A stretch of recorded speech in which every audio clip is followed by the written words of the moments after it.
नमस्कार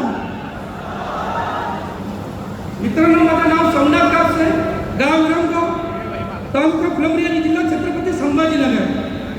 मी एका शेतकऱ्याचा मुलगा आहे आणि शेतकऱ्याचा मुलगा असल्यामुळं आई वडिलांसोबत लोकांच्या शेतात जायचो आणि 200 आणि 300 रुपयांनी रोजानी काम करायचो.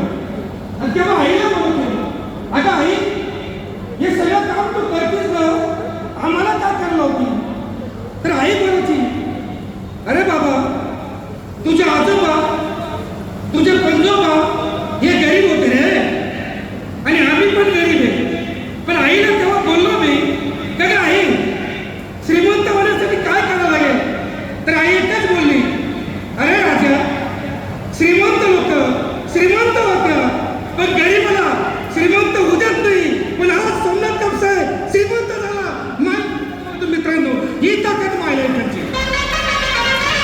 तर बघा मित्रांनो, या बिझनेसमध्ये जे व्यक्तींनी मला आणलं असे म्हणजे ग्रेट गुरु गंगाधर पाटील सर, बोंद्रे फॅमिली आणि एज्युकेशन गुरु माणिकजी जाधव सर आणि सगळ्यांचे महागुरु किशोरजी आयरे सर, यांना सगळ्यांना वंदन करतो आणि इथंच थांबतो.